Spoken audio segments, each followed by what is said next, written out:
Imagjino një grua me flokë të bardha si bora e Rugovës, me sy të gjelbër si mali kur mbulohet nga gjethet e pranverës, që ulet mbi një motor të kuq me duart e saj, duar që kanë zbutur brumin, kanë qëndisur mëndafsh, kanë mbajtur fëmijë të sëmur gjatë netëve të gjata dimrit dhe ndez motorin me atë zë të fuqishëm që i dridh kraharori. Pastaj, nisi të ngas, nëpër rrugët e Pejës, e qetë, e lirë, si shpend që sapo ka kuptuar se ka krah. Ajo nuk është div filmi, nuk është sportiste e famshme, nuk është njëri që ka jetuar me luksin e mundësive. Ajo është Gjyla, një nën, një gjyshe, një grua nga Peja, dhe ajo ka 80 vjet. 80 vjet, dhe sapo ka mësuar të ngas motor. Para se të vazhdoj me historinë e kësaj gruaje të jashtëzakonshme, dua të ndal për një çast dhe të pyes diçka, ty, që po shikon këtë video tani. A ke një ëndër që e ke mbajtur të fshehur në zemër, diçka që ke thënë me vete, një ditë do ta bëj, por koha ka kaluar dhe ai një ditë nuk ka ardhur kurrë? Shkruaj në komente. Çfarë është ajo ëndër që nuk e ke lënë të vdes, edhe pse jeta ka provuar ta shtyp disa herë? Na thuaj, sepse sot Gjyla po të dëshmon se nuk është vonë. Kurrë nuk është vonë. Ndaje këtë video me dikë që ka nevojë ta dëgjojë këtë histori sot. Me nënën tënde, me babin tënd, me miqt, me veten tënde nëse ke nevojë për një kujtesë, se ëndrat nuk kanë datë skadimi. Tani, le të kthehemi prapa, shumë prapa, atje ku fillon çdo gjë e bukur, në fillim. Peja nuk është thjesht një qytet, është një frymëmarrje, është ai vend ku malet dhe njeriu janë mësuar të jetojnë bashk, ku era e pyllit vjen si vizitor i mirëpritur çdo mëngjes, ku guri i Rugovës ka qëndruar i palëvizur, ndërsa brezat kanë kaluar si ujë. Nëse do të kuptosh Gjylën, duhet të kuptosh Pejën, sepse ajo nuk është ndashme nga kjo tokë. Ajo është e gdhendur nga e njëjta gur, e frymëzuar nga e njëjta erë, e ngurtësuar nga i njëjti dimër i ftohtë dhe i njëjti ver i ngrohtë. Gjyla lindi në një shtëpi të vogël, të gurtë, në periferi të Pejës. Shtëpia ishte e vogël nga brenda, por e madhe nga zemra. Kishin 2 dhoma, njëra për gjumë, njëra për gjithçka tjetër. Zjarri i sobës ishte zemra e shtëpisë, rreth të cilit mblidhej gjithçka: ngrohja, gatimi, bisetat, lotët, gëzimet, kur dimri i Pejës binte me të gjithë peshën e tij, dhe ai binte rënd, me borë që mbulonte dritaret dhe me të ftokë që i dhëmbte dhëmbët, ky zjarr ishte e vetmja gjë që i ndante jetën nga mpirja. Nëna e Gjylës ishte grua pune. Kjo fjalë, grua pune, mund të tingëlloje thjesht, por në atë kohë dhe në atë vend, ajo mbante brenda vetes gjithë një botë sakrificash. Të quhej Gjyla e shihte nënën e saj çdo ditë dhe ndiqte si hije. Mësonte duke parë, mësonte duke bërë, dhe nuk ishte pyetur kurrë pse. Pse nëna bën kaq shumë dhe shumë herë nuk pritet asnjë falënderim? Pse gratë duhet të jenë të padukshme për të qenë të mira? Pyetjet nuk ishin vend atje. Kishte shumë punë. Baba i Gjylës ishte njeri i qetë, nuk fliste shumë, por kur fliste, fjalët e tij kishin peshë. Ai punonte si shumë burra të asaj kohe, kudo që gjendej punë dhe sillte në shtëpi aq sa mundej. Nuk ishte njeri i keq, por ishte njeri i kohës së tij, i rrethuar nga mentaliteti i shekullit ku kishte lindur, ku rolet ishin të ndara si ujë dhe vaj. Burri punonte jashtë, gruaja punonte brenda. Kjo nuk diskutohej. Kjo nuk rishikohej, kjo ishte e dhënë, si malet rreth e rrotull Pejës, gjithnjë atje, gjithnjë e njëjtë. Por kishte diçka tek Gjyla që e bënte të ndryshme nga shoqet e saj, edhe kur ishte e vogël. Kishte një zjarr brenda saj, jo zjarri i rebelimit, jo, ajo nuk ishte tipja e rebelit, por zjarri i kuriozitetit. Ajo donte të kuptonte gjërat, donte të dinte si funksionon bota, donte të shikonte përtej grumbullit të mureve të shtëpisë dhe të ngrihej mbi çatin me mendjen e saj. Si fëmijë, ngjitej shpesh në pemën e vjetër të arrushes që rritej pranë shtëpisë. Nga lart mund të shihte rrugën kryesore të fshatit. Shihte njerëzit të kalonin, kafshët e larkuara, herë-herë një mjet motorik që linte pas vetes një re të vogël tymi. Dhe ajo ulej atje lart dhe mendonte.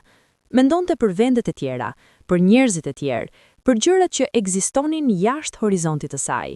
Vëllezërit e saj, kishte disa, i talleshin ndonjëherë. Gjyla gjithmonë ka kokën në re, thoshin, por ajo nuk zemërohej, buzëqeshte, sepse me mendjen e saj fëmijërore, ato re ishin vendet ku jetonte e ardhmja. Shkolla ishte një dritare tjetër. Gjylës i pëlqente të mësonte, kishte shikim të mpreft për numrat dhe gërshetonte me lehtësi fjalët. Mësueset e saj shpesh i thoshin se kishte potencial, por potenciali i vajzave të asaj kohe kishte një tavan të ulët, shumë të ulët. Nuk kishte pyetje se sa lart mund të ngrihesh, kishte vetëm pyetje se kur do të martoheshe dhe kujt shtëpie do t'i takoje. Kjo nuk ishte hidhërim për Gjylën, të paktën jo si fëmijë, ishte thjesht realiteti, si vera dhe dimri, nuk pyetje nëse do të vinte, thjesht prisje dhe përgatitje. Por zemra e saj gjithmonë donte diçka më shumë, jo domosdoshmërisht diçka tjetër nga ajo çka kishin të gjithë, por diçka më shumë brenda asaj që kishte, diçka që t'i bënte nervat të dridheshin nga gëzimi, diçka që t'i jepte ndjenjen se po jetonte me plot frymarrje, jo vetëm duke ekzistuar. Ajo nuk dinte ende si quhej kjo gjë, nuk e kishte emërtuar, por e ndjente, si ndjente erën e shiut para se ai të binte, si fëmijëria e Gjylës kaloi si çdo fëmijëri tjetër e asaj kohe. Me punë, me lojra të thjeshta, me gëzime të vogla, me sfida të mëdha. Varfëria nuk ishte temë diskutimi, ishte ajri që frymohej, aq e zakonshme sa e padukshme. Por nuk ishte mungesë dashurie. Shtëpia e saj ishte plot dashuri, jo dashuria e shprehur me fjalë të mëdha dhe gjeste dramatike, por dashuria e shprehur me bukën që gatuante nëna çdo mëngjes, me çmicën e vogël që babai silte herë nga panairi, me mënyrën si vëllai i madh e mbronte kur dikush i bënte keq në lagje. Kjo ishte bota e Gjylës, e vogël nga dimensionet, por e pafundme nga ndjenjat. Kur Gjyla u bë vajzë e re, bota rreth saj u bë njëkohësisht më e bukur dhe më e vështirë.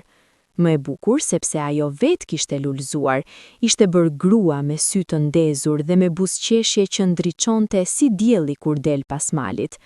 Më e vështirë sepse mureve të padukshëm rreth saj ju shtuan tulla të reja çdo ditë. Fëmijëria të lejon të ëndrosh lirisht sepse askush nuk e merr seriozisht ëndrrën e fëmijërisë. Por kur bëhesh adoleshente, ëndrrës tënde fillojnë t'i vënë kushte, fillojnë t'i kufizohen koordinatat, dhe ajo e ndiqte me sytë e hapur çdo cep të botës rreth saj, duke provuar të kuptonte ku ishte kufit e vërtet dhe ku ishin vetëm kufit e frikës. Shoqet e saj flisnin për djem, për dasma, për trosin e ardhshëm. Gjyla gjithashtu fliste për këto gjëra, nuk ishte ndryshme nga ato, nuk jetonte jashtë kohës së saj, por kishte diçka brenda vetes që i thoshte se historia e saj do të kishte edhe faqe të tjera, faqe të pashkruara ende, faqe ku ajo vetë do të mbante penën. Rinia e Gjylës kaloi me ritmin e jetës së fshatit dhe qytetit të vogël, mëngjesit të zgjuar herët, punën e shtëpisë, ndonjë vizitë te lagjet apo familjarët, pjatat e mbrëmjes, dhomat e vogla me dritë kerozine, por kishte edhe momente, çaste të shkurtra si flak drite në errësirë, kur bota i dukej shumë e madhe dhe zemra shumë e vogël për ta mbajtur. Njëri nga ato çaste ndodhi kur Gjyla kishte rreth 18 vjet. Ishte verë, vera e pejës, ajo verë e ngrohtë me erën e barit të kosur dhe të luleve të egra të bjeshkës, dhe ajo po shkonte në pazar me burrin e saj, Ismailin, me të cilin ishte martuar pak kohë më parë. Martesa kishte ardhur si vinte martesa atëherë, si hap i natyrshëm, si stin pas stine.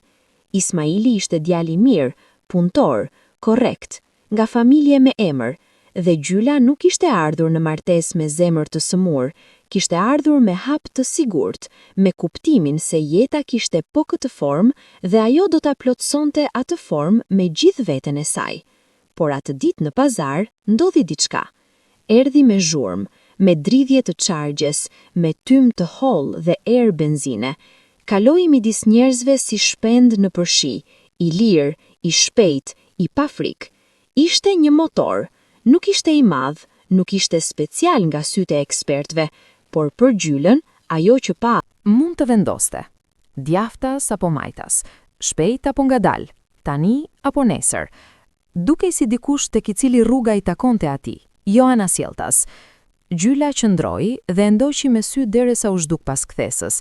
dhe pastaj mbeti atje me zemrën duke rrahur pak më shpejt se zakonisht, me diçka të re duke shpërthyer brenda vetes, diçka për të cilën nuk kishte fjalë ende, por e ndjente si frymëmarrje. Doja ta ngisja edhe unë, mendoi, jo si mendim i çmendur, jo si fantazi e largët, si diçka reale, si diçka e mundshme, si diçka që i takonte edhe asaj. Doja të ngjitesha mbi atë makinë dhe të ndjejesha si ai njeri, e lirë, e papërgjegjshme ndaj asgjëje tjetër për ato minuta, vetëm unë dhe rruga dhe era. Pastaj realiteti u kthye, si vale ftohtë. Ismaili e thirri. Kishin gjëra për të blerë, kishte punë, kishte shtëpi, kishte rol, kishte kohë që nuk linte hapësirë për ëndra si kjo. Dhe gjyla u kthye. U kthye si gjithmonë, por morri me vete atë ëndër, e palosi me kujdes dhe e vendosi thellë brenda zemrës, si shpezë e bukur e vendosur në kafaz të padukshëm. Nuk e harroi, nuk e la të vdiste, thjesht e priti, duke e ditur, me atë ndjenjë të çuditshme që kanë disa njerëz, duke e ditur se koha do të vinte. Vitet e para të martesës ishin plot me gjëra të reja, një shtëpi e re, një familje e re, rregulla të reja. Ishte sikur të mësoje gjuhën e një vendi tjetër duke jetuar tashmë aty, çdo ditë mësim i ri, çdo mëngjes sfidë e re. Ismaili dhe Gjyla ndërtuan jetën e tyre ngadalë, me durim, si murator që ngjyrosin me kujdes. Nuk ishte gjithmonë e lehtë. Kishte mosmarrveshje, kishte tension, kishte momente ku rruga dukej tepër e ngushtë për dy njerëz me karaktere kaq të ndryshme. Por kishte gjithashtu dashuri, të vërtetë, e ndërtuar me kalimin e viteve, jo e rënë nga qielli, por e punuar, si buk e gatuar ngadalë. Dhe pastaj erdhën fëmijët. Fëmia i parë erdhi si diell pas shiu. Gjyla nuk kishte fjalë ta përshkruante atë ndjenjë. Kur mori fëmijën e parë në krah dhe ai fëmijë shikoi me ato sy të vegjël, të paqartë, por kaq të plot, ishte si të kuptoje befas kuptimin e gjithçkaje, si të shihje pse i bëheshin gjërat, pse kishin kuptim sakrificat, pse vlente mundimi. Pastaj erdhi i dyti, pastaj i treti, pastaj edhe të tjerë. Gjyla u bë nën me gjithë shpirtin, jo vetëm biologjikisht, por me çdo fije të qenies së saj. Fëmijët e saj ishin prioriteti i parë. Ditët e saj nisin para agimit, ngrihej kur yjet ishin ende të dukshëm në qiellin e pejës, kur hëna ende nuk ishte vendosur të largohej. Niste sobën, gatuante bukë, ngrohte qumësht, rregullonte çdo gjë para se fëmijët të zgjonin syt. Pastaj vazhdonte, lante, pastronte, qëndiste, kujdesej, mërzitej, buzëqeshte, shante, qante, qeshte. Gjithë kjo brenda 24 orësh, ditë pas dite, vit pas viti. Por kishte diçka karakteristike tek Gjyla si nën. Ajo kur nuk u ankua, jo sepse nuk kishte nevojë, sepse kishte. Kishte ditë kur lodhja e shtynte deri në fund të forcave. Kishte natë kur qante fshehura zi pas mureve të fëmijëve të fjetur. Kishte momente kur pyeste veten nëse dikush e shihte, nëse dikush e vlerësonte, nëse kjo punë e pafund e pa anonim kishte kuptim. Por nuk ankohej, sepse kishte vendosur, ndoshta pa e formuluar me fjalë, ndoshta instinktivisht, se fëmijët e saj nuk do të rriteshin në hijen e ankesave të nënës. Donte që kur ata të mbyllin syt natën, mendimi i fundit t'u shkonte gjumi, jo faji. Kjo ishte sakrifica e padukshme, jo dramatike, jo e fotografueshme, vetëm e vërteta e qetë e dashurisë së nënës, të heqësh dorë nga ankesa jote që fëmia të flejë i qetë. Ndërkohë, ëndra për motorin jetonte ende, si far nën tokë, e fshehur nga syt por e gjallë. Herher, kur kalonte ndonjë mjet në rrugë, kur dëgjonte zhurmën e motorit nga dritarja e hapur, zemra i lëkundej pak, dhe ajo i buzëqeshte asaj lëkundjes, si miq të vjetër që shihen rrallë, por nuk harrohen kur. Ismaili e dinte për ëndrën, nuk e kishte fshehur. Herher, në biseda të rralla të qeta pasdarke, kur fëmijët fjeshin dhe shtëpia bëhej e heshtur siguri, ajo i tregonte: "Dua të ngjis motor ndonjëherë", thoshte, dhe e thoshte qetë, jo si pretendim, por si rrëfimi diçkaje reale dhe të vërtetë. Ismaili e dëgjonte, nuk qeshte, nuk e refuzonte me fjalë të ashpra, por ka diçka midis heshtjes dhe inkurajimit, dhe ai qëndronte atje, në mes. Thoshte, si do t'jetë, dhe Gjyla kuptonte, Kuptonte se kjo ëndër, për atë kohë dhe për atë botë, kishte pak hapësirë, por nuk e linte të vdiste. E mbante gjallë me kujdesin e dikujt që mban ndezur qiriu në stuhi, nuk mbahet dora mbi flak, por qëndron pranë. Vitet kaluan, fëmijët u ritën, secili me karakterin e tij, secili me rrugën e vet, por kishte diçka të përbashkët tek të gjithë fëmijët e gjylës. Ata e njihnin nënën e tyre, jo vetëm si nën, por si njeri, si grua me histori, si personazh me thellësi. Ata e dinin se pas atyre duarve të punëtore dhe pas asaj buzëqeshje e të durimit, kishte një gruaj që kishte ndëruar, që kishte hequr dorë nga Gjyla nuk ishte i lloj njerëzve që mbylleshin në vete. Ishte gruaja e shoqërisë, gruaja e familjes, gruaja e rrugës. Peja e dinte emrin e saj, jo si kuriozitet, por si respekt. Ajo ishte tipi i gruas rreth të cilit mblidheshin njerëzit, jo sepse ishte dram, por sepse kishte diçka të vërtetë tek ajo. Kishte tokë. Por brenda kësaj toke, kishte disa shtresa që askush nuk i kishte parë. Shtresa të thella, të errta, të forta, si gurit nën tokë, i formsuar nën presion gjatë mijëra viteve. Gjyla kishte mbajtur shumë, jo të gjitha gjërat ishin të bukura, jo të gjitha ditët kishin qenë plot dritë. Kishte pasur humbje, si çdo jetë njerëzore, si çdo familje njerëzore. Kishte pasur nata kur lotët nuk ndaleshin, dhe mëngjesit kur syt hapeshin me peshë. Kishte pasur momentet kur shikohet pasqyra dhe nuk njihet njeriu aty. Jo se shohësh dikë të huaj, por se shohësh dikë që ka dhënë aq shumë sa nuk ka mbetur shumë për veten.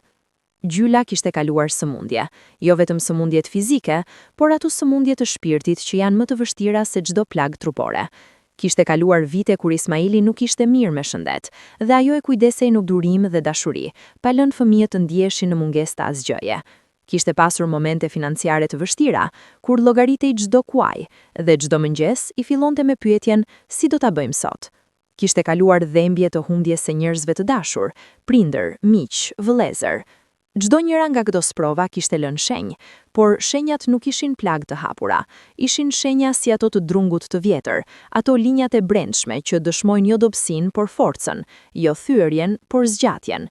Gjyla ishte bërë me thellë me çdo vit, me ditur, me qetë, më pranë thelbit të gjërave. Dhe qëllim. Kishte diçka në të vitet e mesme që i rikthente mendimi i motorit, ndoshta sepse fëmijët po madhoheshin dhe kishte pak më hapësirë mendimi, ndoshta sepse Gjyla po kuptonte, si kuptojnë të gjithë me kalimin e moshës, se jeta nuk është e pafundme dhe çdo ditë e kaluar pa bërë diçka të dashur të zemrës, është ditë e dhënë pa kthim. Herëherë shihte motocikletat nëpër qytet dhe zemra i dërgonte valit të vogla gëzimi. Jo zili, nuk ishte lloji i saj, por një lloj mallëngjimi i ëmbël. E di se kjo është e imja gjithashtu. E di se ka diçka atje me emrin tim. Asnjë nga vitet e mesme nuk e njohu Gjylën si grua që heq dorë. Kishte parë shumë gra të heqin dorë, jo me zgjertje, por nga rrethane. Kishte parë gra që i fiknin ëndrat si qyrinjt, ngadalë, pa bujë, me nënshtrimin e dikujt që ka mësuar se ëndrat janë luksi të tjerëve. Gjyla kishte dhe mshuri për to, kishte kuptim të thellë, por brenda vetes kishte diçka të vendosur. Ajo nuk do ta bënte këtë. Edhe kur lodhej, edhe kur humbte shpresën për ditë apo javë, edhe kur bota i dukej si mur i lartë pa derë, ajo dinte se diku është dera. Thjesht duhej durimi dhe sytë e hapur. Fëmijët e saj po rriteshin, dhe Gjyla ndjente me krenari si ato bim të ushqyera me kujdes, shtrinin degët drejt diellit. Secili kishte gjetur rrugën e vet, jo me vështirësi, jo me devijime, por ecnin, dhe Gjyla i ndiqte me zemrën e plot dhe me atë buzëqeshje të mëmës që nuk ka nevojë për fjalë. Por, kur mbeti vetëm, kur shtëpia boshatisej për pak orë, kur hapjet e qetësisë pasonin zhurmën, ajo ndjente peshën e gjithë atyre viteve, jo si ankesë, jo si hidhërim, si ndërgjegje. Unë kam jetuar shumë, unë kam dhënë shumë, dhe ka ende aq shumë jetë që dua të jetoj. Ëndra e motorit nuk ishte simbolike, nuk ishte vetëm motor, ishte të ndihesh e lirë. Ishte ajo ndjenja e parë kur e kishte parë atë njeri në pazar të ngas motorin, ajo liri, ajo aftësi të zgjidhësh rrugën tënde me duart e tua dhe këmbët e tua, pa leje, pa mirëtim, pa nevojën e arsyetimit. Ishte të jesh, thjesht të jesh, plotësisht dhe me gjithë vrullin. Dhe ajo e dinte, me atë siguri të çuditshme që ka ndoshta edhe ti ndonjëherë, atë siguri pa bazë logjike, por absolutisht e vërteta, që kjo ndjenjë do të vinte, do të vinte.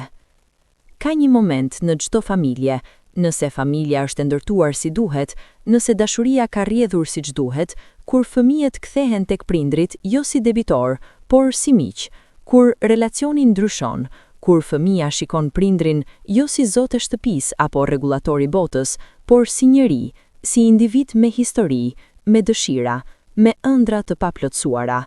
Kjo ndodhi me fëmijët e gjylës.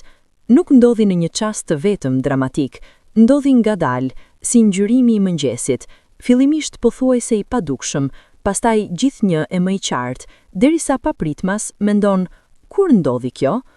Fëmijët e gjylës, të rritur me familjet e tyre, me jetët e tyre, filluan të shihnin nënën e tyre ndryshe.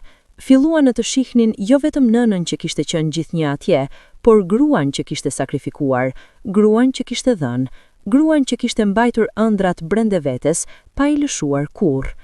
Ishin biseda të vogla që e zbuluan këtë. Mbrëmjet, kur mblidheshin rreth tryezës dhe flisnin, jo vetëm për punët e përditshme, por për gjërat e thella. Kush je? Çfarë do? Çfarë ke dashur dhe nuk e ke bërë? Dhe gjyla, në ato çaste të rralla hajtje, fliste, tregonte për ditën në pazar kur kishte parë motorin, tregonte si kishte ndjenjë ajo ditë, si hapja e derës drejt diçkaje të paemërtuar. Po, tani, tha djali. Nuk ka arsye të mos mësosh. Je shëndosh, je fort, je gjyla. Dhe buzëqeshi me atë buzëqeshje që i kishte mësuar nga ajo vetë. Bitë të vajzat e saj u mblodhen rreth kësaj ideje si rreth zjarrit. Diskutuan, planifikuan, jo si surprizë të fshehur, por bashkë me nënën, sepse gjyla nuk ishte tipi gruas të cilit i bëhen gjëra pa e pyetur. Ajo ishte pjesë e çdo vendimi. Do ta bëjmë, vendosën. Do të mëson të ngas motor, dhe nëse dëshiron, do të blej motorin tënd. Gjyla nuk qau me njëherë, nuk bëri skena dramatike. Ajo ishte grua e vjetër, grua e sprovave, grua e stoicizmit të bukur. Por brenda vetes, atje ku ruante ato ëndra prej aq vitesh, ndodhi diçka si lëkundje toke, si përmbysje e butë gjithçkaje. Si far ajo që kishte mbajtur kaq gjatë nën tokë, papritmas ndjeu diellin. Mirë, tha ajo thjesht, por ai mirë kishte brenda vetes dekada të tëra. Dita kur gjyla shkoi për herë të parë të mësonte motor, ishte ditë e zakonshme. Dielli ishte atje, qielli ishte kaltër, bora e rrugovës dukej larg si kujtimi i dimrit. Peja frymonte ngadalë si gjithnjë. Por për gjylën nuk ishte ditë e zakonshme. Ishte ditë si ato ditë që mbahen mend gjithë jetën, jo sepse ndodhi diçka e madhe në botë, por sepse ndodhi diçka e madhe brenda vetes. Instruktori ishte i ri, mund të ishte nipi i saj. Kur e pa gjylën, kishte një sekond pauzimi.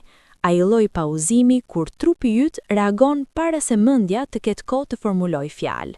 Pastaj buzëqeshi dhe ju afrua me respekt. Mirë se erdhe, tha. Faleminderit, tha gjyla, dhe e shikoi motorin atje, motorin e mësimit, të thjesht, jo shumë të madh, dhe ndjeu diçka të çuditshme. Ndjeu si tkurrje, si atë moment para se të hidhet njeriu në ujë. Dihet se uji do jetë i ftohtë, dihet se do befasohesh, por hidhet. Filluan me bazat. Instruktori i shpjegoi komandantet, pedalat, ekuilibrin. Gjyla dëgjonte me vëmendje të plot, si nxënëse e mirë, si ajo vajza e vogël që kishte dashur të kuptonte gjithçka. Kishte diçka të ëmbël dhe njëkohësisht emocionuese tek fakti se po mësonte diçka krejtësisht të re në moshën e 80 viteve. Trupi i saj kishte trashëguar gjithë historinë e dekadave, por mendja e saj kishte hapur dritaren me dëshirën e 18 vjeçares. Herdari i parë ishte i palëvizshëm, jo literal, motori lëviste, por gjyla e ndjente veten si blok. Muskujt e duarve, të mësuar me punë, kishte atë frikë. Kishte kaluar shumë rënje në jetë, jo mbi motor, por rënje të tjera, shumë të dhimbshme. Dhe kishte mësuar se rënja nuk është fundi, është vetëm pjesa ku trupi kupton se duhet të bëjë rregullim. Ngrihet, qeshte pak me veten. Pa gjë, tha, dhe ngjiti motorin përsëri. Instruktori, ai djaloshi i ri, do t'ja tregonte më vonë nënës ai ky moment. Do t'i tregonte se kishte punuar me shumë njerëz, me njerëz të moshave të ndryshme, por kishte rrallë parë dikë me atë lloj qetësie pas rënjes. Njerëzit zakonisht çajnë nervat kur bien, do t'i thoshte. Ajo qeshi, dhe u ngrit sikur kjo ishte gjëja më normale në botë. Ditët e mësimit pasuan njëra tjetrën. Gjyla vinte rregullisht, nuk e anullonte asnjë mësim. Nuk kishte ditë kur thoshte, sot nuk ndihem mirë, do të shtyhem. Erdhi me shi, erdhi me të ftohtë, erdhi kur kishte dhimbje shpine, ajo dhimbje e moshës që nuk të kërkon leje para se të vi, dhe erdhi gjithsesi. Fëmijët e saj e ndiqnin nga larg, me zemra plot. Ndonjëherë vinin të shihen, qëndronin anash rrugës dhe shiheshin, duke e parë nënën e tyre mbi motor, duke bërë ato lëvizjet e para të ngathta, por të vendosura, dhe kishin ato ndjenja të pazakonta, ndjenjat e fëmijëve kur rolin e kujdestarisë e ndryshojnë me prindrit, një gëzim i papërzier, një krenari e thellë, dhe diçka si lot që nuk del, por që qëndron aty, pranë syve. Pastaj erdhi dita kur Gjyla eci me motor nëpër rrugët të parë, jo vetëm në rrethin e mësimit, por nëpër rrugë të vërteta. Dhe ajo ndjenjë e parë e erës, e hapësirës, e lëvizjes së lirë, ishte saktësisht ajo çfarë kishte imagjinuar atë ditë të largët në pazar, kur kishte parë atë njeri të kalonte. Nuk ishte thjesht motor, ishte koha e kthyer, ishte premtimi i mbajtur, ishte ajo farë e vogël e mbajtur nën tokë gjatë dekadave që kishte shpërthyer në lule. Kur djemtë dhe vajzat e saj i blen motorin, zgjodhen ngjyrë të kuqe, jo rastësisht. E kuqja ishte ngjyra e jetës, e guximit, e dashurisë. Ishte ngjyra e zemrës që ra. Dhe Gjyla, kur e pa atë motor të kuq të shkëlqyer në dritën e mëngjesit, ndjeu si të shihte veten, jo veten e sotme, por veten e gjithë viteve, të gjithë ëndrave, të gjithë mëngjeseve dhe netëve dhe Fëmijët e rrethuan, nuk folën shumë, nuk kishte nevojë për fjalë. Thjesht qëndruan pranë asaj, ashtu siç ajo kishte qëndruar pranë tyre gjithë ato vite, prezent, i ngrohtë, real. Gjyla fshiu lotët me fund të bluzës, ajo lëvizje karakteristike e grave të mëdha, kur nuk duhet fash delikate, por shpejt dhe praktike. Pastaj nguli motorin, vuri duart mbi dorezat dhe ndezi motorin. Zëri i motorit të kuq kishte diçka. Kishte një zë të thellë, të qetë, si zemër duke rrahur. Gjyla e ndjeu atë zë nëpër duart, nëpër trup, deri te themrat. Dhe buzëqeshi, jo buzëqeshja e mirësjelljes, jo buzëqeshja e zakonit, por buzëqeshja e njeriu plotësisht të kënaqur. Buzëqeshja e atij çasti kur jeta dhe ëndra takohen.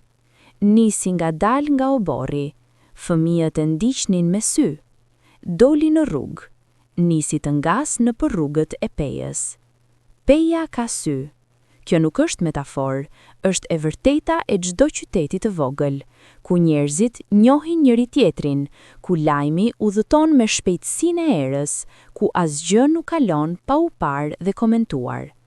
Edhe kur Gjyla, 80 vjeçe, nisi të ngas motorin e kuq nëpër rrugët e pejës, peja filloi të flasë. Reagimet ishin të ndryshme, si gjithnjë kur ndodh diçka e jashtëzakonshme.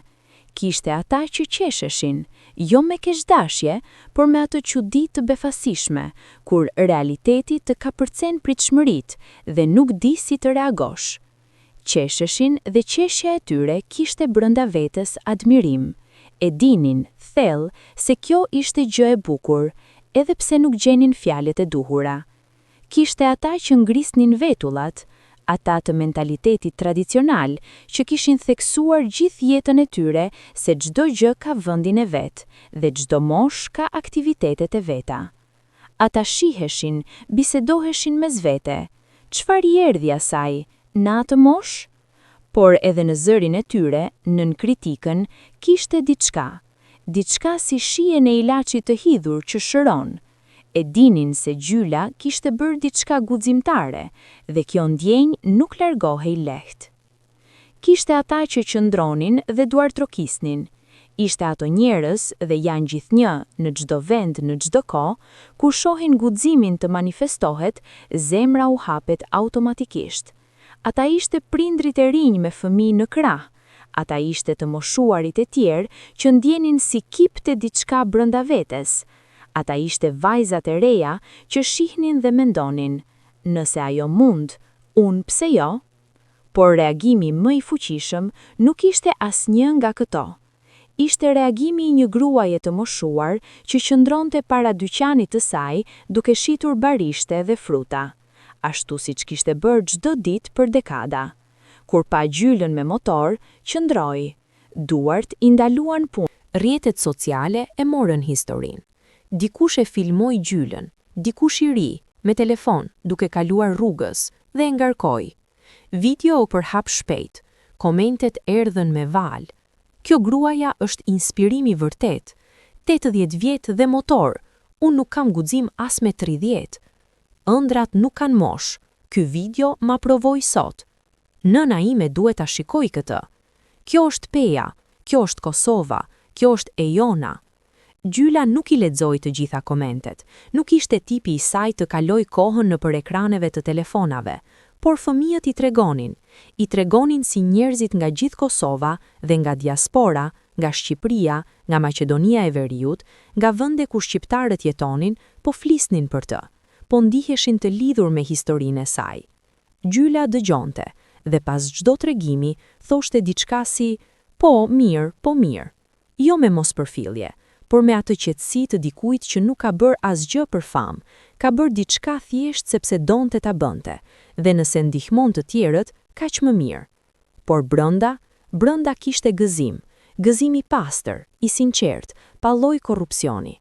Njerëzit e njohin, historia e saj kishte arritur të prek diçka reale tek njerëzit. Ëndra e saj, kaq personale, kaq e fshehur gjatë aq viteve, kishte kthyer bërë dritare për të tjerët. Dritare në për të cilën edhe ata mund të shihnin ëndrat e tyre dhe të thoshin me vete, ndoshta edhe unë. Kishte diçka magjike tek çdo udhtim që bënte Gjyla me motorin e saj të kuq. Nuk ishin udhtime të gjata, nuk ishte Gjyla ajo që niste nga Peja dhe mbërrinte Tiranën.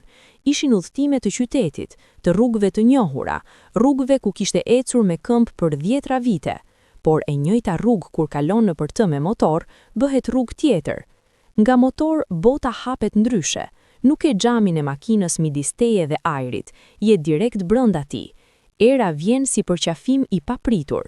Erërat e qytetit, bukës së sapo gatuar, kafes, barit pas shiut, tymit të disa drurit, vinë si val të shpejta, njëra pas tjetrës.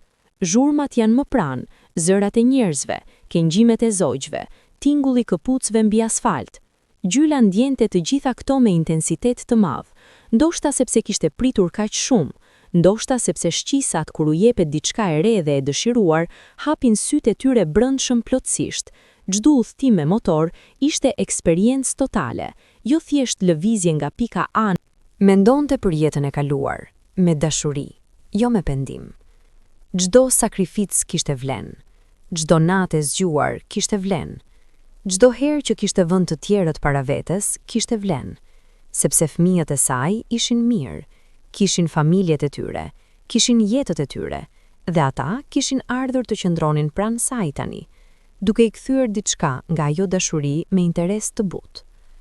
Mendonte për Ismailin, ai nuk ishte më, kishte ikur disa vite para se kjo histori e motorit të fillonte, por Gjyla ndjente se ai ishte diku atje, në erën, në qiellin, në atë heshtje të pyllit, dhe po shihte, dhe ndoshta buzëqeshte, ndoshta i thoshte, e dija se do ta bëje, e dija gjithmonë. Mendonte për gratë e brezit e saj, shoqet e saj, kushërirët, fytyrat e njohura të viteve të shkuara. Sa prej tyre kishin ikur pa i plotësuar ëndrat e tyre. Sa prej tyre kishin shkuar me ato fara të vogla të ëndrës ende nën tokë, pa parë kurrë pranverën. Për ato, Gjyla njente diçka si mision. Jo mision me zhurmë dhe deklarata, por mision të qetë, të jetoj me gjithë shpirtin, të dëshmoj se mundeti, sepse nëse diku, shikon historinë e saj dhe merr guxim, kjo është dhurata, kjo është kuptimi. Nxitonte herë pak, jo shumë, kishte kujdes, dhe ndjente adrenalinin e butë të shpejtësisë. Qeshte, me vete, me jetën, me gjithë absurditetin e bukur të ekzistencës. Fakti se 80 vjet jete kishin sjellë këtu, mbi motor të kuq, nëpër rrugët e Pejës, me erën në fytyrë dhe zemrën plot. Kush mund ta planifikonte këtë? Kush mund ta shkruante si skenar dhe ta besonte? Jeta kishte humor të veçantë, jo humor ciniko, por humor të butë, dashurues, si ai miqve shumë vjeçar që njohin njëri tjetrin aq mirë sa gëzojnë kur çdo gjë del paksa e papritur dhe e bukur. Nëse do të duhej të nxirreshin nga historia e Gjylës disa fjalë si kristal, të pastra dhe të qarta, ato do të ishin: ëndrat nuk kanë mosh. Jo si slogan, jo si poster motivues, por si e vërtet biologjike, neurologjike, shpirtërore. Truri i njeriut deri ditën e fundit ka aftësinë të mësojë diçka të re. Shkenca e ka provuar, neuroplasticiteti, aftësia e trurit të formojë lidhje të reja, nuk ndalon me moshën. Ngadalsohet, po, por nuk ndalon. Gjyla mësoi të ngas motor në 80 vjet dhe truri i saj formoi ato lidhje të reja, ato shtiq të reja neurale sikur ishte i ri. Por përtej neurologjisë, ka diçka tjetër, diçka shpirtërore. Ëndrat janë shprehja e thellë e asaj çka jemi, jo çka duam të bëhemi, po çka jemi tashmë, brenda, pa maskat e roleve dhe pritshmërive. Kur dikush ka një ëndër, qoftë të ngas motor, të pikturoj, të shkruaj libër, të udhëtoj, të bëj diçka që gjithnjë ka thënë, do ta bëj nëse ai nuk shpreh kapriço, shpreh thelbin e qanies së vet. Dhe kur atë ëndër e shtypim, e heqim mënjan, e konsiderojmë të pamundur apo jo për mua, ne shtypim diçka thelbësore. Nuk e dim gjithmonë se çfarë humbim. Gjyla na mëson se ky vakum nuk duhet pranuar si i dhënë. Na mëson se sa herë jeta të ofron hapësirë, me fëmijët e rritur, me pak kohë të lirë, me duart paksa të çliruara nga pesha e detyrës, mund ta mbushësh atë hapësirë me diçka tënden, me diçka që ke mbajtur gjatë, me diçka që të bën ty plotësisht. Mesazhi i gjylës nuk është bëj çfarë të duash pa marrë parasysh asgjë. Gjyla e ka marrë parasysh gjithçka gjatë gjithë jetës, ka pritur, ka sakrifikuar, ka ndërtuar, por ka mbajtur edhe atë farë, kur nuk e ka hedhur, dhe kur koha erdhi e mbolli. Mesazhi është mos e hedh farën, sado gjatë të duket rruga, sado e vështirë mjedisi, sado njerëzit rreth teje nuk ta kuptojnë, sado lodhur të ndihesh, sado herë të kesh thënë jo, koha tani. Mos e hedh farën, mbaje, me kujdes, me durimin e fermerit që e di se stinët ndryshojnë, me besimin e dikujt që ka parë dimra të gjatë, por ka parë gjithashtu se çdo dimër mbaron. Mos e hedh, koha vjen. Historia e gjylës bëri diçka të veçantë. Ura midis gjeneratave, midis gruas 80 vjeçare dhe vajzës 20 vjeçare, midis brezit që sakrifikoi dhe brezit që kërkon, midis dikur dhe tani, midis nuk mundej dhe pse jo. Fëmijët e rinj, adoleshentët të rinjt, kur dëgjonin historinë e gjylës, reaguan ndryshe nga sa mund të pritej. Nuk e konsideruan histori të moshuarve, e pan si histori të tyre, e pan reflektimin e vet, ëndrat e tyre, frikrat e tyre, ato herë kur kishin thënë nuk jam i aftë, apo jo, koha tani, apo çfarë do të thonë njerëzit. Njëra me vajzat e reja të Pejës, studente universiteti, postoi diçka në rrjete sociale pasi pa videon e gjylës.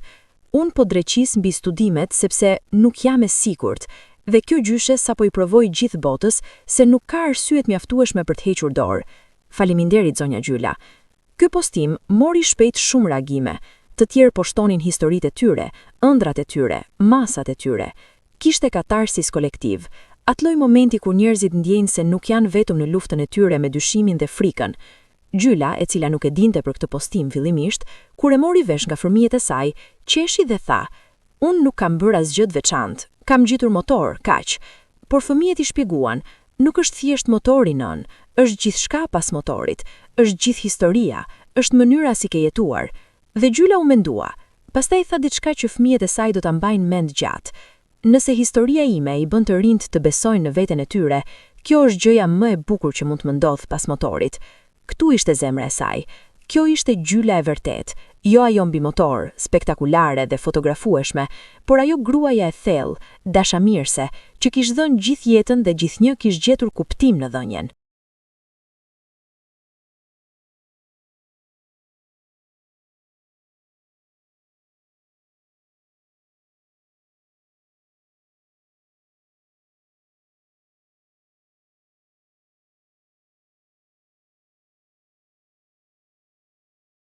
Ndërroi mentalitetin e disa njerëzve. Kjo nuk është fjalë e madhe, është fakt. Ka njerëz që pas kësaj historie kanë vendosur të fillojnë diçka që kishin shtyrë. Ka gra të moshës mesatare që kanë marrë kursime dhe kanë shkruar atij librit ku kishin menduar për vite.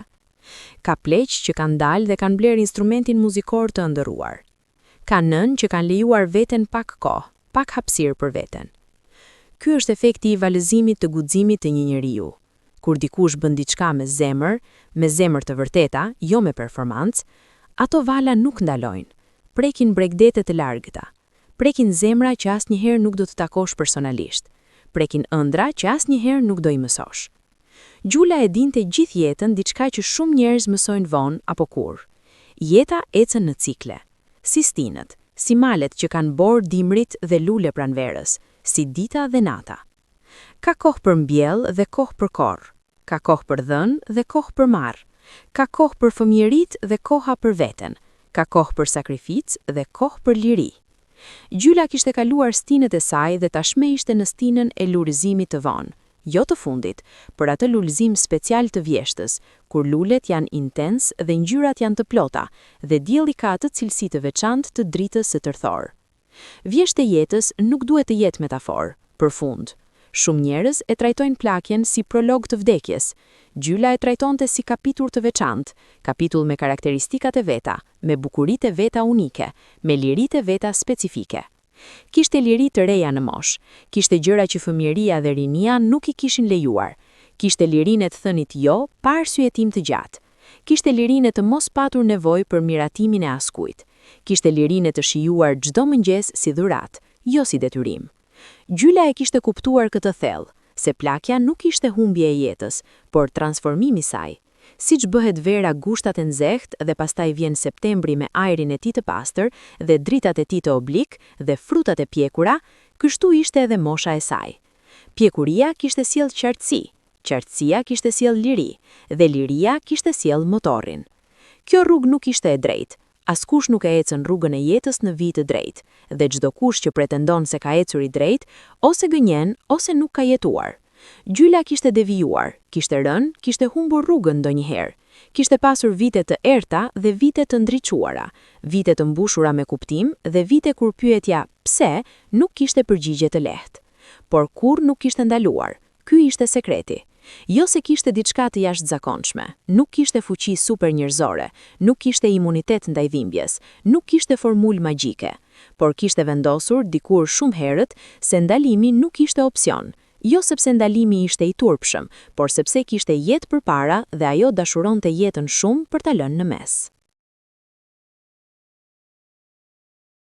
Natën, kur shtëpia bëhej e heshtur dhe qyteti shtrehonte frymëmarrjen e tij të ngadalt, Gjyla shpesh ulej pranë dritares. Jo domosdoshmërisht duke bërë diçka, thjesht duke qenë. Duke shikuar qiellin e pejës të mbushur me yje ato orë, me malet e errta si silueta rreth horizontit. Kishte biseda me veten në ato çaste. Jo monologje dramatike, biseda të qeta, si ato midis miqve shumë vjeçar që nuk kanë nevojë për formalitete. I thoshte vetes: kam bërë shumë gjëra në këtë jetë. Disa I kam bërë mirë, disa jo aq mirë, por kam qenë e vërtet. Kam dashuruar me të gjithë zemrën, kam punuar me të gjithë forcat, dhe tani, në këtë kohë që kam mbetur, sa do të jetë, do të vazhdoj të jem e vërtet. I thoshte vetes: ka njerëz që janë mërzitur me mua gjatë viteve, ka njerëz që nuk kam arritur t'i kënaq, ka vendime që nëse do t'i kthehesha, do t'i bëja ndryshe, por pendimi nuk është shtëpia ime. Pendimi është vizitori mirëpritur kur vjen me mësim, por nuk qëndron, nuk e lë të bëj divan. I thoshte vetes: Ismaili ka ikur, disa miq kanë ikur, vëllezër dhe motra kanë ikur, dhe një ditë edhe unë do të iki. Kjo nuk është trishtim, Kjo është e vërteta e jetës njerëzore, e bukur dhe e rëndë në të njëjtën kohë. Bukuria e ditës ekziston sepse nata vjen. Vlera e jetës ekziston sepse ajo ka fund. Prandaj, çdo mëngjes është dhuratë, çdo udhëtim me motor është dhuratë, çdo buzëqeshje e fëmijëve është dhuratë. Dhe i thoshte vetes, ëndrat nuk kanë moshë, e kam provuar. Tani e di me mish dhe gjak, jo vetëm me mendim.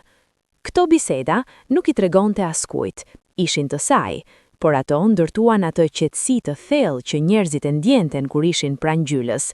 Atë ndjenjë se pranë saj gjërat kishin proporcion të duhur, se problemet e vogla dukeshin të vogla dhe gjërat e mëdha dukeshin të mëdha, se jeta kishte sens edhe kur nuk e kuptoje plotësisht. Kishte bërë paqe me veten, jo paqen e dorëzimit, por paqen e të kuptimit. Kishte parë jetën me sy të hapur dhe kishte thënë, po, kjo ke qenë, e mirë dhe e vështirë, e bukur dhe e dhimbshme, e pranoi të gjithën. Ky pranim nuk ishte pasivitet, ishte forcë, ishte baza mbi të cilën kishte ndërtuar gjithçka, duke përfshirë guximin për të ngjetur motorin 80 vjeç. Gjyla kishte një shoqe shumë vjeçare, le ta quajmë Hana, që e njihte prej kohës kur të dyja ishin vajza të reja me flokë të zinj dhe me sy të ndezur nga jeta. Kishin rritur fëmijët pothuajse paralelisht, kishin ndarë gëzimet dhe dhembjet e jetës, kishin qenë pranë njëra tjetrës në momentet e mëdha. Kur Hana mori vesh për motorin, erdhi menjëherë. Ishte mëngjes dhe Gjyla po pinte kafe kur ajo trokiti derën.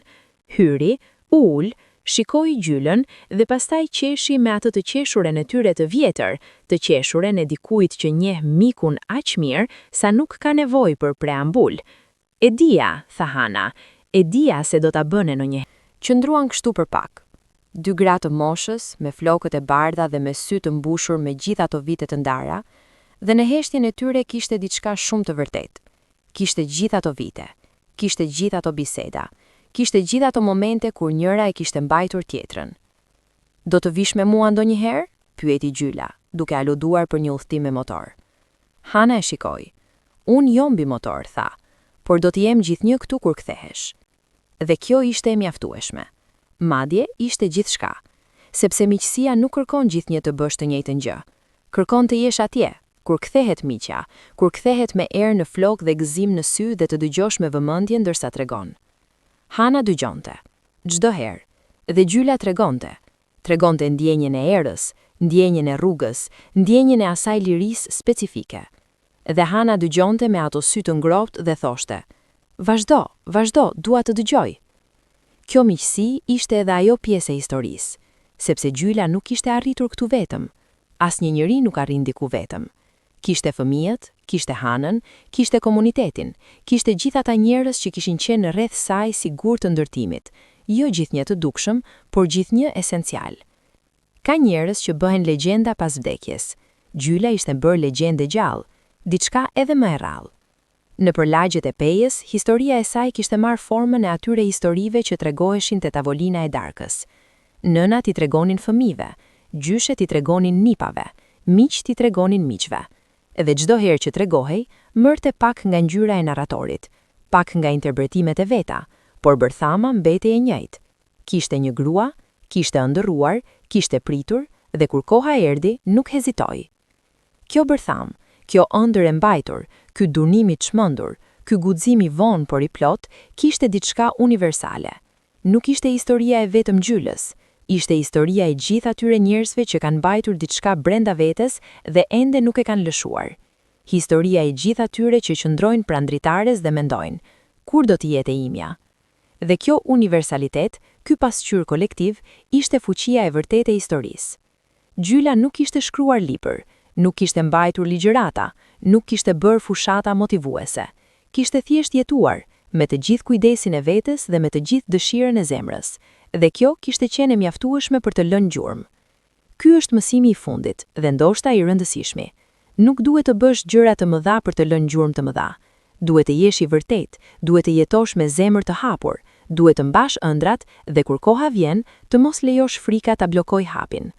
Njerëzit e ndjejnë të vërtetën, njerëzit ndjekin ata që jetojnë me autenticitet, dhe historia e Gjylës ishte autenticitet i pastër, pa filtr, pa skenografi, pa performancë. Nëse gjyla do të shkruante ty që po shikon këtë video, ty me ëndrat tuaja të paplotësuara, ty me frikrat tuaja të heshtura, ty me atë diçka që ke mbajtur brenda pa i dhënë kurrë dritë, ndoshta do të shkruante kështu. Miku im, nuk e di emrin tënd dhe ndoshta nuk do të takohemi kurrë, por besoj se ke diçka brenda vetes, diçka që ke mbajtur gjatë, ndoshta shumë gjatë, ndoshta e ke pagzuar ëndër e pamundur, apo gjë për të rind, apo s'ka kuptim tani. E di si ndihet ky pagzim, edhe unë ja bëra ëndrësime të njëjtin emër për shumë vite. Por dua të them diçka nga thellësia e 80 viteve jetë. Ajo ëndër nuk ka asnjë tëmet, nuk është e paarsyeshme, nuk është e pamundur, është e jotja, dhe ajo është e jotja pikërisht sepse ajo vetëm ti mund ta jetosh, vetëm ti e di si ndihet atë, vetëm ti e ke mbajtur gjatë gjithë kësaj kohe. Mos i pyet shumë njerëz, ata do ta nisin me po, por, dhe ato po, por janë sigur mbi gur derisa nuk shohësh diellin. Pyet e veten e brendshme, atë zërin e qetë që flet para se të ndërhyjnë frika dhe mendimet e botës. Dhe nëse ndonjë ditë merr vendimin të bësh atë gjë, sado të vogël, sado vonë sipas standardeve të tjerëve, dije se do të jem atje me frymëmarrje duke t'i ngurajuar, edhe nëse jam shumë larg, edhe nëse jemi breza të ndryshëm, sepse guximi i njërit njëri ngroh zemrën e tjetrit nëpër çdo distancë. Gjithë dashurinë, gjyla. Gjyla vazhdon të ngas motorin e saj të kuq. Jo çdo ditë. Ka ditë kur trupi kërkon qetësi, kur malet thirrën për heshtje, kur kafja e mëngjesit pranë dritares është gjithçka që nevojitet. Por kur dëshiron, kur zemra kërkon, ngjitet mbi motorin e kuq dhe del. Fëmijët e saj kanë mësuar të mos e ndalojnë, kanë mësuar se kujdesi i vërtet nuk është kontrolli, është besimi. Besimi se nëna e tyre e di çfarë bën, besimi se ajo ka jetuar 80 vjet dhe ka mbjell me dinjitet dhe ka korrur me dinjitet dhe nuk ka nevojë që ata t'i tregojnë si ta bëj. Kjo ky besimi fëmijëve tek nëna, ishte dhuratë e re. Gjyla e ndjente si dritë e re, si dritare e hapur. Pas gjithë atyre viteve që ajo i kishte besuar atyre, ata po ja kthenin besimin. Kjo ishte cikli i plot. Ky rrotullimi i bukur i dashurisë brenda familjes. Ti ke ardhur deri këtu. Ke dëgjuar gjithë këtë histori. Historitë e jetës, sakrificës, ëndrave, guximit, dashurisë, dhe ndoshta ke ngjier diçka. Ndoshta ka qenë ndjenjë ngrohtë. Ndoshta ka qenë diçka si gërvitje e lehtë. Ajo ndjenjë kur diçka prek pikërisht aty ku ke nevojë. Gjyja nuk është heroine e largët dhe e paprekshme. Ajo është grua reale, me jetë reale, me sfida reale. Ka patur ditë kur ka dëshpëruar, ka patur momente kur ka dyshuar, ka patur vite kur ëndra dukej gjithnjë e më larg. Por çdo herë, ka zgjedhur të vazhdoj, të pres, të besoj, dhe kur momenti erdhi, të bënte hapin. Ky është mesazhi. Jo se duhet të jesh heroike, jo se duhet të bësh gjërat jashtëzakonshme. Thjesht, mos e hiqni dorë nga gjëja juaj. Mbajeni atë far. U iseni pak edhe kur toka duket e thatë. Prisni stinën tuaj, dhe kur ajo stinë vjen, dhe do të vi, dilni dhe mbilleni. Sepse ëndrat nuk kanë mosh, guximi nuk ka mosh, jeta nuk ka mosh. Gjyla na ka dëshmuar këtë, jo me fjalë, por me motorin e kuq dhe buzëqeshjen e saj dhe erën e pejës në fytyrë. Imagjino një mëngjes të hershëm në pejë. Qielli ka atë ngjyrë të veçantë të orëve të para, gjysmë errësirë, gjysmë dritë, si kalimi midis dy botëve. Malet e rrugovës qëndrojnë atje, si gjithnjë, të palëvizshëm, të qetë, si dëshmitar të heshtur të gjithë shkaje që kalon poshtë tyre. Nga një shtëpi e vogël del një grua. Flokët i ka të bardha si bora ato male. Shpina i është përkulur pak nga barra e dekadave, jo nga dobësia, por nga pesha e respektit ndaj kohës. Por syt i ka ndezur, të gjelbër dhe të ndezur si zjarri i mëngjesit të parë. Shkon ngadalë te motori i kuq. E prek me dorë si gjithnjë, me atë kujdes të nënës që prek diçka të çmuar. E ndez. Zëri i motorit plotson heshtjen e mëngjesit, jo duke e prishur, por duke e kompletuar. Ngjitet. Vë duart, ti ke ardhur deri këtu. Ke dëgjuar gjithë këtë histori. Historitë e jetës, sakrificës, ëndrave, guximit, dashurisë, dhe ndoshta ke ngjier diçka. Ndoshta ka qenë ndjenjë ngrohtë, ndoshta ka qenë diçka si gërvitje e lehtë. Ajo ndjenjë kur diçka prek pikërisht aty ku ke nevojë. Gjyja nuk është heroine e largët dhe e paprekshme. Ajo është grua reale, me jetë reale, me sfida reale. Ka patur ditë kur ka dëshpëruar, ka patur momente kur ka dyshuar, ka patur vite kur ëndra dukej gjithnjë e më larg. Por çdo herë, ka zgjedhur të vazhdoj, të pres, të besoj, dhe kur momenti erdhi, të bënte hapin. Ky është mesazhi. Jo se duhet të jesh heroike, jo se duhet të bësh gjëra të jashtëzakonshme. Thjesht, mos e hiqni dorë nga gjëja juaj. Mbajeni atë far. U iseni pak edhe kur toka duket e thatë. Prisni stinën tuaj, dhe kur ajo stinë vjen, dhe do të vi, dilni dhe mbilleni. Sepse ëndrat nuk kanë mosh, guximi nuk ka mosh, jeta nuk ka mosh. Gjyla na ka dëshmuar këtë, jo me fjalë, por me motorin e kuq dhe buzëqeshjen e saj dhe erën e pejës në fytyrë. Imagjino një mëngjes të hershëm në pejë. Qielli ka atë ngjyrë të veçantë të orëve të para, gjysmë errësirë, gjysmë dritë, si kalimi midis dy botëve. Malet e rrugovës qëndrojnë atje, si gjithnjë, të palëvizshëm, të qetë, si dëshmitar të heshtur të gjithë shkaje që kalon poshtë tyre. Nga një shtëpi e vogël del një grua. Flokët i ka të bardha si bora ato male. Shpina i është përkulur pak nga barra e dekadave, jo nga dobësia, por nga pesha e respektit ndaj kohës. Por syt i ka ndezur, të gjelbër dhe të ndezur si zjarri i mëngjesit të parë. Shkon ngadalë te motori i kuq. E prek me dorë si gjithnjë, me atë kujdes të nënës që prek diçka të çmuar. E ndez. Zëri i motorit plotson heshtjen e mëngjesit, jo duke e prishur, por duke e kompletuar. Ngjitet. Vë duart mbi doreza. Merr frymë thellë, atë frymëmarrje të plot, atë frymëmarrje të dikujt i cili ditë marr frymë, jo vetëm të ekzistojë, dhe niset.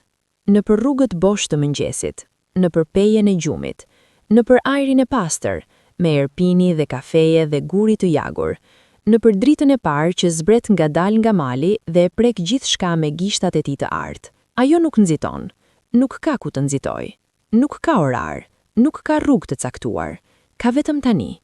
Ky çast, kjo rrugë, kjo liri, kjo ndjenjë e paemërtuar dhe e plot. Dhe buzëqesh.